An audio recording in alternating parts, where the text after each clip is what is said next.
Welcome back to HendosHotTopics, the podcast to distract your mind.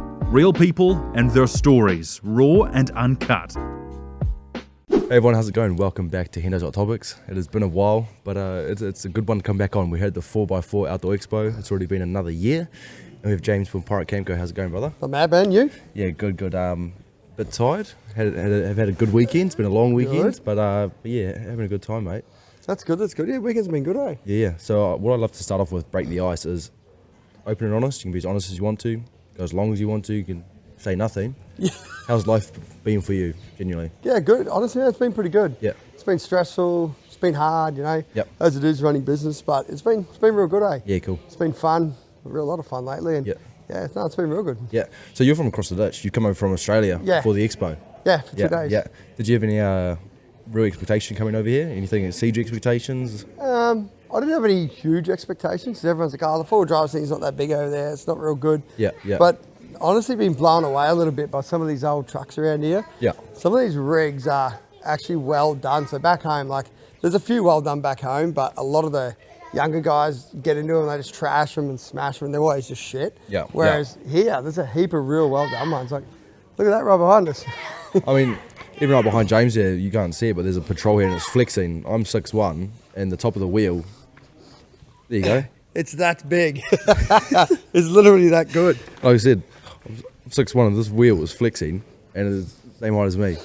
And, you know, if you're not really into know too much of your trucks or forward driving, it's big. It's flex. big, it's impressive, and it's nice to look at. Yeah, it's nice to look at. 100%. It's pretty good. So let's dive into your life story, bro. So forward driving, was it a hobby did you pick up, or did you kind of grow into it? So it was a hobby to begin with. So I had a few mates years ago. We were into like drifting and Jap cars and that. Yep.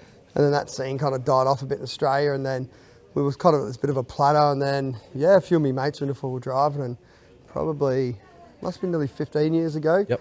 We got this little Suzuki Vitara, our first 4B, and I was pumped too. I was like 31-inch tyres, little 2-inch lift, and I was like, oh, this thing's so good. And then we just got out wheeling a few times, nearly rolled it, just trash it everywhere. And that thing was good. And then I sort of just grew into it from there and started finding. Back then it was just bush bashing, and then I started finding like all the hidden gems in Australia, like Morton Island, Fraser, that everyone sort of heard about, and places like that, and realised how far you could take a car and go with it. And it was Yeah, obviously here compared to Australia, the four drive scene is night and day different. You know, up here we have to travel South Island 12 hours to even hit a good track. You know, Australia you got them everywhere. Yeah. So for us over here, a lot of us, especially for me personally, four-wheel driving I use it as an escape. It's an escape tool. You know, luckily we've got a beach up the road that you can drive on, can't park up with the mates, sunset barbecue, that sort of thing. But when it comes to using it as an escape, it is a bit difficult sometimes because you want to get out there more. You want to do more with it. So in terms of that, with your forward driving, has it become more of a profession? Has it been a personal healing tool? Is it just for fun? It's probably become, obviously it's a big part of our business and what we do. Yeah. But when we go out on the trips, it has become that escape. So I'll be at work and I'll be in there at sort of 6:30 in the morning, started, and I work 10, 11 o'clock most nights, you know, Monday to Friday. Saturday, Sundays I work, and then so when I do get a trip, even like this one coming to the show, this is fun for me to come talk to guys like you and see everything around. It's like, it's all an escape, so that is kind of, it's like rewards that makes it worth it, because it is very hectic, and trust me, like the stress and all that stuff does get you, the lack of sleep, but you know, the rewards are going on those trips and getting away, even though you're still working. 9 times out of 10 I still do things like this, I'll film and things like that, but when you're out there it's a little bit of an escape and you're having a good time. That stress you mentioned, what have you found has been the main contributor to it, and also on top of that, the way you find to push through it? So the contributor to stress, geez, lots of things, but a lot of it is our growth is one of them. So we've had huge growth quick, and I've got mad ADHD, so Gotcha. that doesn't help with stress. So I just do crazy things, and I'll set a goal that for most people it'll be 6 months time, and for me it's tomorrow, and I've got to chase it. So that doesn't help. Then you've got the whole, whenever you're coming up to do a show or you're coming up to do something big, if we're filming a trip or we're doing new products or whatever, it's always that stress of trying to do multiple things at once. That obviously gets me, and when things don't work, that's what really railroads me hard. How I get through them, mindset for me. So everything's mindset. So I'm always like, I'll get to a point in the day where I'm like, fuck, I'm done. Beep. I was like, I'm done, and I'll just give up on that task almost for a minute, start something else and come back to it. But it's all mindset. So for me, everything's about just remembering that tomorrow's another day. Another day I'll be there. And the other thing to remember too, that I find that I always say this, and you ask anyone, it's like, you're born with nothing, you're gonna leave with nothing. Yep. So what I do in between is just memories and a bit of fun. So I'm always like working on that sort of stuff in my head to try and sort of move through. And then it makes it all worth it when I go and see people and meet people at shows, and everyone's stoked to see us, and I'm like, yes.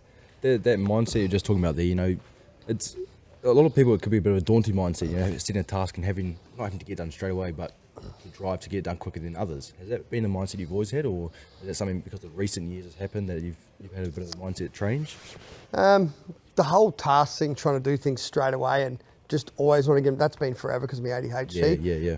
But years ago, I think it was a bit over 10 years ago now, I had a mental breakdown. Yep. So I was working away a lot, and I was working in Western Australia, and I was out in these bloody gas fields, and it was a pretty shit job, to be honest. And just the way it was, you know, it just drove me into the ground mentally, and you ended up going downhill, and I had to restart my life. But at the time, I was too focused on, you've got to have a house, you've got to have the white picket fence, you know, you need to have this, because society was like... The ideal life. That's what you need to have. And then now, man, I live in a shed. Like, I live in a shed beside my workshop. Yeah.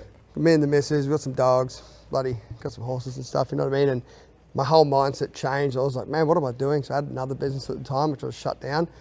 Got out of that job I was doing. I sold my house. We sold absolutely everything.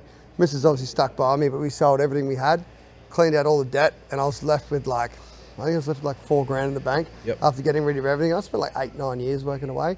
And then I just started again. I was like, bugger it. And then I started this mobile welding business, and it still took me 3 years or something to clear my head. But the mindset I had when I cleared my head, which made it work, was nothing actually matters that much, because at the end of the day, if you hit rock bottom and you're going to go down, well, what's the point of it? Nothing matters. No one in your life, no family, no nothing. You've just got to be like, all right, cool. That doesn't matter to me because I'm the only one who matters at the end of the day, and move forward. And that helped me move forward a lot.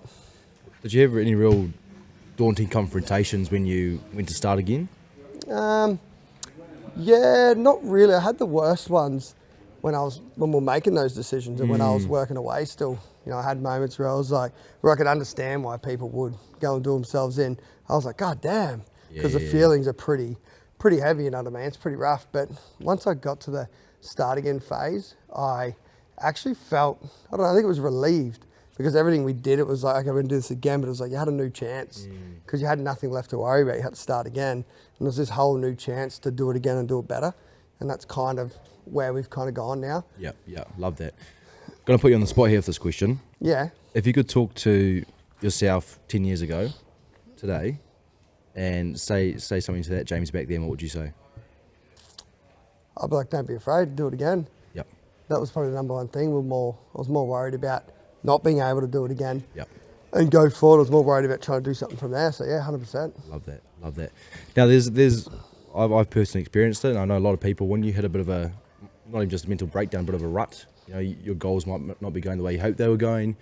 You might be losing friendships, relationships. You get in a bit of a rut, and you don't know how to get out. You know, what's a piece of advice you'd have for someone not searching for a way to bring themselves up, or just trying to better themselves? Man, to be honest, I think when you get in those ruts, if people do go out of your life, at the end of the day, it doesn't matter. You don't need those people in your life, because most of these people they're only there for reasons. You know, they're there for people either want to hang around you because you've got something to offer them, or, you know, you make them look better or feel a certain way because you're X, you know what I mean? But you don't need any of that. So if you've got people like that in your life, they're the ones you need to get rid of now. And if they show signs of that, they're the wrong people. Yeah, but advice on that, it's a hard one, man. Like, I think getting out of ruts, I believe everything's mindset, and everyone I talk to, I believe it's mindset. It's just getting that mindset of, all right, cool, you're my best mate, cool. Oh, you've been a dick, I'm out, see you later. You make that first before they burn you, and who cares if they're talking shit about you? And that's why I do things like this now, because I'm like, I don't care enough what people think when if they've got bad opinions. I don't care enough, you know, it doesn't really affect me anymore. It used to, but it doesn't now. Your opinion, I think your opinion on this question, I think it's a very interesting topic, is having a bigger circle or a smaller circle? Smaller. Yeah. 100%. We've got, like, between me and my wife, I think we've got, 2 friends, good friends, 3 friends. And like some of them might see this. We've got plenty of people like we'll hang around, acquaintance, but we've only got a couple of good friends, man, because everybody else, especially at the point where we're at now, a lot of people will come in. I'm not saying that's everyone, but a lot of people come in with motives that want to hang out and do things. But then when the chips are turned, are they still going to be there? Yeah. And that's the thing you got to try and figure out. I always say I have a lot of people, young people asking the kind of idea of that question. You know, they've in school, especially, not sure what it's like in Aussie, but over here, it's ideal to have X amount of friends and being in different groups and that sort of social acceptance. But I always say, imagine you have a table with 5 seats. If you can choose 5 people to fit at that table in those seats, those are your friends. Yeah, 100%. To me, my friends are family. So if I know I'd invite them over to dinner at my house, then that's a friend and that's a family member. And that's a circle. I'm like you, I've probably only got 7 or 8 people I'd invite to my dinner table. And I think that's honestly the best way to be. Not only because if you have a bigger circle, you're worrying about what others think of you, you're worrying if you can trust this person and that person, but you know that if you have a smaller circle, the people around you, they have their back. They're there for you. They're not, 100%. Like you said, they're not going to come in with motives. They're not using you for something for themselves, to better themselves, to get somewhere. But you know they're not going to fuck you around. And it's plain and simple. 100%, and that's exactly the way it is. So you've come over here from the ditch. This is the second 4x4 outdoor expo. And everyone's been talking about last year. It was actually funny. You can see this difference in size. You couldn't even throw. It would be hard to throw a tennis ball between the 2 lanes, let alone now you can throw a coin to the next lane. So coming over here and seeing this, I think it's such being over here and seeing this, but coming over and seeing it, is it a bit of a joy? That you love your passion for forward driving, bringing the community together. There's people from all walks of life. I love it because it's bringing people together. You have people who work a 9 to 5. There's some accountants here. There's some dog groomers here, pet store owners. There's people like myself and 4 of the brothers who do mental health work. But we all have something in common. We love forward driving. We love getting out there. We love just escaping from reality, and that's just what it is. When you're behind your wheel, you're just escaping from reality. 100%. Yeah. What's been your? There's gonna be another on the spot. You can think back on trips you've done. What's been a trip you'd do again? Your most golden ticket trip? Oh man, I got heaps, but we went. I don't know what the best one is. Somewhere I haven't been that I really want to go. Okay. This is probably an easier one. So there's lots of places, like everyone's seen Cape York. Definitely do Cape York again. High country we just done, we'll do that again. Fraser, all these places I'll do again. Probably not Fraser actually, because every time I go it costs me an arm and a leg. It breaks all my cars, but that's another story. But I want to go travel sort of northwestern Australia. Love it. That's kind of the area that I really want to go. It's like the dream trip. I've worked up there a lot. So technically I haven't explored it heaps. I've done a lot of work up there, fly out work, and seen parts of Broome and Karratha and all them sort of places up there on the coastline. Mental, man. That's sort of the number 1 destination, I reckon. Yeah, the ideal trip. Yeah. All right, Pirate Camco. Yes. How to get into that, brother? Where did it all start? Man, I'll tell you the honest story. It's pretty funny. So years ago, I was making collapsible fire pits, and we had to stand at some of these full drive shows, and I was standing there, and me and the guy that was working with me, Steve, he was a good dude, and we were hanging out, we were talking shit one day, and we're just like, man, there was a guy beside us with a product. I'm not going to say who these people were. There was a guy beside us with a product, and we were like, man, the idea is great. The execution was dog shit. So could have been so much better. It was just missing all these things, and we were like, we should do that and just make it better. And then there was like something else we seen, and we were going around just talking about making all this stuff better. And then we come up with this idea, and I was like, let's do camper trailers and off-road toy haulers and stuff, and blah blah blah. And that was our original idea, right? And I think back then and still is, the main leader was Patriot Campers, right, in Australia, and they do a pretty solid platform, right? So we were cruising around, and we seen them, and I was looking up, and I'm like, damn, man, that's a sick trailer. And then we were like, we're gonna do this. And at the time, I was still a one-man band. He was just a customer of mine that kind of become a bit of a mate, hanging out in the beers, and we're getting a bit loose. And we're sitting there in beers one night, like, right, we're gonna do it. And my wife actually came out with the pirate name, because we're there like, what are we gonna call it? And she's like, well, you want to steal everyone's product and make them better, you may as well be pirates. And then we just sat there laughing about it. Then it came up with like Pirate Camco. And we were like, oh yeah, that's pretty cool. So then, as we moved forward, I sort of came up with the name, and it didn't work out with me and Steve, unfortunately. And then the whole idea of doing that, it takes a lot of money to pull off a product like that. So I didn't have machines or money back then. I was a one-man band, so I was like, we're not going to do it. And then it sort of sat there for 4 years, I think. And then I was just working on getting laser cutters and presses and building up the business and cash flow. And I was working on all that. And I was like, probably about 2 years before I started, I had the idea of making all this sort of stuff, maybe even a bit longer. And was sort of playing around, just making things better. Because every time I wanted something for my cars, I just couldn't get it. And I was like, man. And then finally, I had a few good people come into the business, you know what I mean? It really helped out. And then it sort of allowed me to sort of move forward after I started the laser cutting. And then, I just started Pirate and away it went. And then it went fast. Love that. It was good. Love that. Yeah, I love when it's so good to hear when an idea that started as a shit talk or a piss take actually turned into something serious. Yeah, 100%. Yeah. So what I love to do is at the end of the chat is think of your life to this point as a movie, right? Mm-hmm. And just before the rolling credits, you got one final scene. These ones are always bad, eh? You can say something to yourself. You can take your time. You can take your time. There's no rush. Say something to yourself. Look back in the future. Maybe something you wanted to say to your past. Something you just want to put out there you feel needs to be said. And it could be anything. Again, you can go as long as you want. You can go short as you want. And just take your time. No rush.